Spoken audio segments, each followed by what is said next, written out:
नमस्कार, आप सभी का एक बार फिर से स्वागत है। आज हम इकोनॉमिक्स का एक और इम्पोर्टेंट टॉपिक डिस्कस करेंगे और हमारा आज का टॉपिक रहेगा dispersion, it's meaning, importance and properties of a good measures of dispersion. यानी हम ये जानेंगे कि अपकिरण क्या होता है, अपकिरण का महत्व या उसके जो उद्देश्य हैं वो क्या क्या हैं, और जो एक अच्छा जो अपकिरण का माप होता है उसकी कौन कौन सी विशेषताएं होती है, तो इसको डिस्कस करेंगे। तो आइए शुरू करते हैं। सबसे पहले अपकिरण का अर्थ। इससे पहले जब हम ये टॉपिक शुरू कर रहे हैं तो हम ये जानना हमारे लिए ज़रूरी हो जाता है कि जब हमने केंद्रीय प्रवृत्ति की थी, केंद्रीय प्रवृत्ति में मीन, मोड, मीडियन जो अपन ने किए थे, तो उसके अंदर हमें जो है पूरी श्रृंखला से संबंधित एक ऐसी वैल्यू आ जाती थी जो सभी का प्रतिनिधित्व करती थी। लेकिन हम इनमें से जो भी केंद्रीय प्रवृत्ति है, चाहे उसमें माध्य हो, माध्यिका हो या बहुलक हो, जब हम निकालते हैं तो उससे हमें ये तो पता चल जाता है कि भी एक जो रिप्रेजेंटेटिव वैल्यू क्या है, पूरी श्रृंखला से संबंधित एक हमारे पास में मूल्य आ जाता है। लेकिन उससे ये नहीं पता चलता कि एक जो श्रृंखला है उसकी बनावट कैसी है, यानी क्या श्रृंखला में जो विभिन्न विभिन्न मदें हैं उन सभी का मूल्य एक समान है, या जो अलग अलग मदें हैं उन सभी मदों के बीच में आपस में जो कोई डिफरेंस है या नहीं है। तो उसको हम जो श्रृंखला की बनावट कहते हैं। तो श्रृंखला की बनावट के बारे में जानने के लिए हमें जो है अपकिरण मदद करता है। तो अपकिरण से एक श्रृंखला की मदों में आपस में कितना अंतर है। जैसे मान लीजिए कि हम जो है एक सीरीज ले रहे हैं, ये हमारे पास में 2, 7, 25, 70। तो एक इसमें हमें ये पता चल जाएगा कि भी ये जो अपकिरण जो श्रृंखला है उस श्रृंखला में मदों में आपस में कितना डिफरेंस है। दूसरा, इससे हमें ये भी पता चलता है कि जो हमारे पास में केंद्रीय प्रवृत्ति है जो या जो माध्य है, माध्य और ये जो मदें हैं उन मदों के बीच में क्या अंतर है। तो इस प्रकार से अपकिरण जो होता है वो किसी भी श्रृंखला की बनावट में समानता है, जैसे इसमें अगर देखा जाए तो असमानता है इसमें, या उसके बीच में असमानता है, इसका हमें पता चलता है। तो अपकिरण जो है काफ़ी महत्वपूर्ण हो जाता है जब हमें श्रृंखला की बनावट के बारे में जानकारी प्राप्त करनी हो। एग्जाम्पल के तौर पर इधर देखिएगा कि यहाँ पर इकाइयाँ हैं ABCD, और यहाँ पर एक्स फर्म का मान लीजिए प्रोडक्शन आप ले रहे हैं। सभी यूनिट्स के अंदर जो है 5,000 रुपये का प्रोडक्ट, 5,000 वस्तुओं का प्रोडक्शन हो रहा है, और इसका जो एवरेज आ रहा है वो 5,000 आ रहा है। इसके बाद वाई फर्म को आप देखिए, वाई फर्म के अंदर भी जो एवरेज आ रहा है वो 5,000 ही आ रहा है। लेकिन इस श्रृंखला की बनावट के बारे में हमें पता नहीं चलता। अगर आप इसका माध्य निकालेंगे, दोनों का तो एक ही है, तो केंद्रीय प्रवृत्ति ने तो बता दिया कि भी दोनों के अंदर कोई डिफरेंस नहीं है क्योंकि दोनों की वैल्यू सेम है।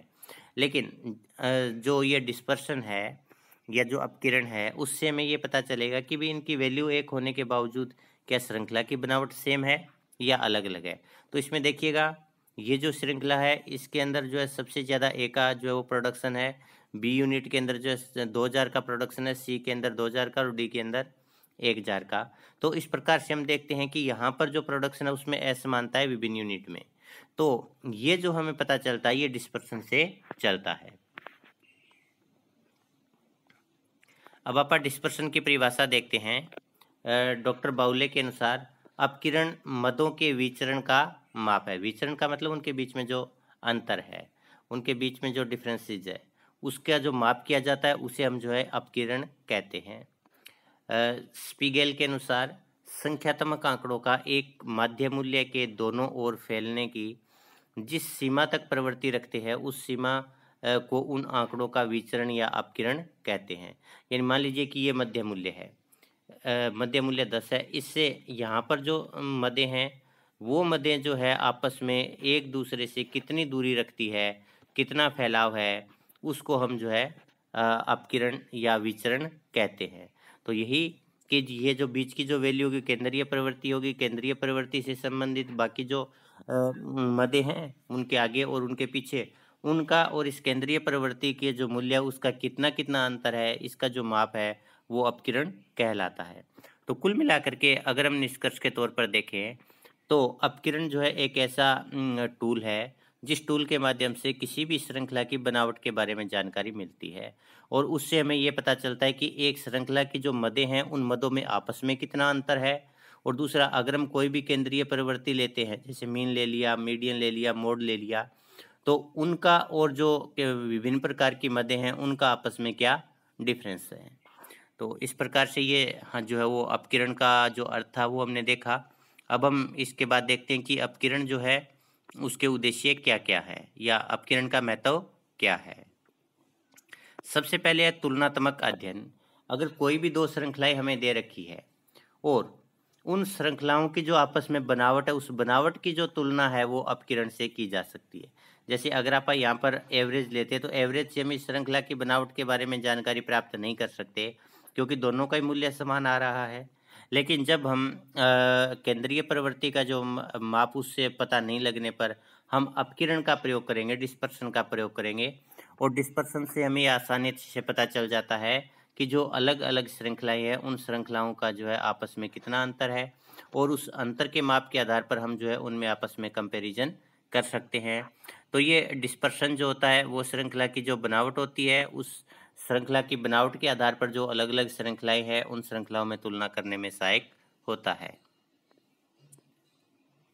आगे औसत की विश्वसनीयता जांचने में सहायक। औसत का मतलब कि हमने माध्य निकाला, ये माध्य विश्वसनीय है या नहीं है इसका पता हमें चलता है कि अगर ये सही प्रतिनिधित्व करता है कि ये जो x है, x बार है, ये जो सभी मदें हैं उन मदों का अगर सही प्रतिनिधित्व करता है तो इसका मतलब ये विश्वसनीय है। तो सही प्रतिनिधित्व तभी कर पाएगा जब जो हमने केंद्रीय प्रवृत्ति का मूल्य निकाला है बाकी सभी मदों का मूल्य उसके आसपास ही हो। अगर केंद्रीय प्रवृत्ति का मूल्य अलग है, बाकी जो सभी मदें हैं उन मदों में और जो अपना औसत है उनमें अगर काफ़ी ज़्यादा अंतर है तो वो जो विश्वसनीय नहीं हो सकता। जैसे हम लेते हैं इधर 5, 5, 5, 5, अगर इसका आप एवरेज निकालते हैं तो एवरेज आता है 5। अब देखिएगा बाकी जो मदें हैं उन मदों में और एवरेज के बीच में कोई अंतर नहीं है, इसका मतलब ये जो है सही प्रतिनिधित्व कर रहा है। दूसरा, अगर आप ये लेते हैं 2, 7, 21, 40, इसका मान लीजिए कि हमारे पास में जो एवरेज आता है वो एवरेज आएगा 7 और 2 9 और 21 30 और 40 70। 70 को अगर आप 4 से भाग करते हैं तो लगभग ये 17 चौके 68 17.5 आ जाएगा। तो 17.5 जो है इनमें से किसी का भी प्रतिनिधित्व नहीं कर रहा है क्योंकि ना तो इसके नज़दीक में, ना इसके नज़दीक में, ना इसके ज़्यादा नज़दीक है, ना इससे ज़्यादा नज़दीक है। तो अगर हम देखते हैं कि ये जो हमारे पास में x बार आई इनका सही प्रतिनिधित्व कर रहा है या नहीं कर रहा, ये हमें जो है अपकिरण के मूल्य से पता चलता है। अगर अपकिरण का मूल्य कम है तो इसका मतलब सही प्रतिनिधित्व है। अगर अपकिरण का मूल्य जितना ज़्यादा होगा ये जो विश्वसनीयता है या ये जो प्रतिनिधि मूल्य है ये उतना ही जो है वो सही नहीं माना जाएगा। नेक्स्ट है परिवर्तनशीलता जानने के लिए प्रयोग। अपकिरण का प्रयोग जो अलग अलग श्रृंखलाएं होती हैं उन श्रृंखलाओं के बीच में जो मदें होती है उन श्रृंखलाओं में उन मदों में आपस में जो परिवर्तन होता है या उन मदों के बीच में जो अंतर होता है उस अंतर के बारे में हमें जो है डिस्पर्सन से पता चलता है। यानी डिस्पर्सन से हमें श्रृंखला का जो बिखराव है, बिखराव का मतलब कि जो मदें हैं उनमें आपस में कितना कितना अंतर है उसके बारे में हमें जानकारी मिलती है। तो इस प्रकार से विभिन्न जो मदें होती है उन मदों में आपस में जो अंतर होता है उस अंतर के बारे में हमें जो जानकारी है वो इस डिस्पर्सन के द्वारा मिलती है। या हम जो है डिस्पर्सन का प्रयोग जो है विभिन्न मदों के बीच में परिवर्तनशीलता को जानने के लिए कर सकते हैं। नेक्स्ट है परिवर्तनशीलता पर नियंत्रण। जब हम अपकिरण के द्वारा परिवर्तनशीलता का पता लगा लेते हैं, जैसे हमने देखा कि भी आय की जो समानता है वो बहुत ही कम है यानी असमानता है। जैसे एक व्यक्ति की इनकम एक देश के अंदर 1000 रुपये है, एक की जो है 50,000 रुपये है, एक की जो है 2.5 लाख रुपये है। तो इस प्रकार से हम देखते हैं कि भी अपकिरण जो है अपकिरण ने हमें बता दिया कि इसकी बनावट सही नहीं है, इसमें असमानता है। तो उसके बाद में फिर हम असमानता के कारणों का पता लगाएंगे। तो जब हमें एक बार अपकिरण जो है उसके माध्यम से श्रृंखला की बनावट का पता चल गया, बनावट के बाद में हमने इसमें असमानता के कारणों का पता लगा लिया, तो उसके बाद में हम जो इस पर नियंत्रण कर सकते हैं। फिर हम ये प्रयास करते हैं कि इनकी इनकम बढ़े और इसकी इनकम के अंदर थोड़ी कमी हो ताकि इनके बीच में आपस में जो असमानता है वो कम की जा सके। तो इस प्रकार से अपकिरण जो होता है उसका प्रयोग जो है वो परिवर्तनशीलता पर यानी मदों के बीच में जो आपस में अंतर आ रहा है उस अंतर को नियंत्रित करने के लिए किया जा सकता है। इसके बाद है विस्तार सीमा जानने में सहायक। अपकिरण से किसी भी श्रृंखला की जो मदें हैं उनमें विस्तार की सीमा जानने में मदद मिलती है। अब विस्तार की सीमा क्या होती है, जिसको अपन रेंज कहते हैं। रेंज का मतलब है कि जो लोवेस्ट पॉइंट है वो क्या है और जो हाईएस्ट पॉइंट है वो क्या है, इन दोनों के बीच का जो अंतर है वही विस्तार है। तो जो ये अपने पास में डिस्पर्शन है, डिस्पर्शन के बहुत सारे टूल होते हैं जिनकी सहायता से हम जो है जो हमारे पास में जो श्रृंखला है उस श्रृंखला के अंदर जो विस्तार होता है विस्तार का माप कर सकते हैं। तो इसके लिए हमारे पास में रेंज है, इंटरक्यूटाइल रेंज है, इन सभी मेथड का प्रयोग या इन सभी टूल का प्रयोग हम जो है एक श्रृंखला की जो मदें हैं उन मदों में विस्तार का पता लगाने के लिए कर सकते हैं। इसके बाद है अपकिरण के एक अच्छे माप की विशेषताएं कि कोई भी टूल जो होता है उसका प्रयोग हम जो आंख बंद करके नहीं कर सकते। अपकिरण का माप करने के लिए हमारे पास में जो भी टूल और टेक्निक्स है उनके अंदर कुछ विशेष गुण या विशेषताएं होनी चाहिए, तभी हम उसको कहेंगे कि ये जो है अपकिरण का एक अच्छा माप है। इसका प्रयोग हमें जो है अपकिरण को मापने के लिए करना चाहिए। तो सबसे पहला है समझने में सरल। जो भी आप माप प्रयोग करते हैं अपकिरण को मापने के लिए, वो मापने वाले के समझ में आना चाहिए, क्योंकि टूल चाहे कितना ही बेहतर क्यों न हो, अगर उस टूल को प्रयोग करने वाले के समझ में नहीं आ रहा है तो वो उसका जो सही ढंग से प्रयोग नहीं कर पाएगा। तो इसलिए जो अपकिरण है उसको मापने के जो भी टूल्स और टेक्निक्स है वो जो है समझने में सरल होने चाहिए, ताकि साधारण से साधारण व्यक्ति भी उसको समझ सके और उसका प्रयोग कर सके। दूसरी इसकी जो विशेषता है वो गणना में आसानी। जब हम अपकिरण का माप करने के लिए किसी मेथड का या टूल का प्रयोग करते हैं तो पहली बात तो वो समझने में आसान होना चाहिए। कई बार समझ में तो आ जाता है, लेकिन उसके बाद में जब हम उसको अप्लाई करते हैं तो उससे जो कैलकुलेशन की जाती है, गणना की जाती है, वो काफ़ी कॉम्प्लिकेटेड हो जाती है। तो ऐसे में एक अच्छे अपकिरण जो का माप जो उसको माना जाता है जो गणना बड़ी आसानी से करे। जैसे आप रेंज निकालेंगे, जिसको आप आगे करेंगे, रेंज का सिंपल सा formula highest value minus lowest value. तो जो भी हमें मध्य दे रखी है, जैसे मान लीजिए ये है, तो इसमें हाईएस्ट वैल्यू और लोवेस्ट वैल्यू हमें दे रखी है। हाईएस्ट वैल्यू 9 है, लोवेस्ट वैल्यू 0 है, तो अपकिरण जो रेंज है वो कितना आ जाएगी, 9 आ जाएगी। तो बिल्कुल आसान है। इसमें गणना करने के लिए हमें जो है कोई विशेष जो वो एक्सरसाइज करने की ज़रूरत नहीं है। केवल हमें दो मदें ढूंढनी है, एक तो सबसे कम वैल्यू वाली और दूसरी सबसे अधिक वैल्यू वाली। तो उसके बाद हम जो आसानी से रेंज निकाल सकते हैं। तो इस प्रकार से एक अच्छा माप जो है वो होता है जिसके द्वारा गणना बड़ी आसानी से पॉसिबल हो। नेक्स्ट है स्पष्ट और स्थिर परिभाषा। एक अच्छा अपकिरण का माप वो होता है जिसकी परिभाषा बिल्कुल स्पष्ट हो और स्थिर हो। ऐसा नहीं है कि परिस्थितियों के अनुसार उसकी परिभाषा बदल जाए या अलग अलग व्यक्ति जो है उसका अलग अलग अर्थ निकाल ले। यानी बिल्कुल उसका एक स्पष्ट अर्थ होना चाहिए और उसकी परिभाषा बिल्कुल स्पष्ट होनी चाहिए। आगे बीजगणितीय विवेचन। एक अच्छा अपकिरण का माप वो होता है जिसका बीजगणितीय विवेचन किया जा सकता है। बीजगणितीय विवेचन का मतलब है कि हमें ए जो ग्रुप है उसका जो है वो अपकिरण दे रखा है, और बी ग्रुप है उसका अपकिरण दे रखा है, और सी का हमें अपकिरण दे रखा है। यानी तीन अपने पास में मदें हैं और तीनों मदों का जो हमें डिस्पर्शन दे रखा है, उस डिस्पर्शन के बाद हम जो है इन सभी मदों का प्रयोग किए बिना अगर हम सामूहिक अपकिरण का माप निकाल सकते हैं, सामूहिक मूल्य इन तीनों का निकाल सकते हैं, तो उसको हम ये कहेंगे कि इसका बीजगणितीय विवेचन संभव है। यानी बीजगणितीय विवेचन के द्वारा हम अलग अलग जो श्रृंखलाएं दे रखी हैं उन श्रृंखलाओं का जो सामूहिक मूल्य निकाल सकते हैं, सामूहिक अपकिरण का मूल्य निकालना संभव होता है। तो एक अच्छा अपकिरण का माप उसे माना जाता है जिसका बीजगणितीय विवेचन संभव होता है। इसके बाद है नमूने में परिवर्तन से मूल्य में परिवर्तन कम होना चाहिए। ये क्या होता है, नमूना क्या होता है, सैंपल, जिसको न्यादर्श भी बोलते हैं।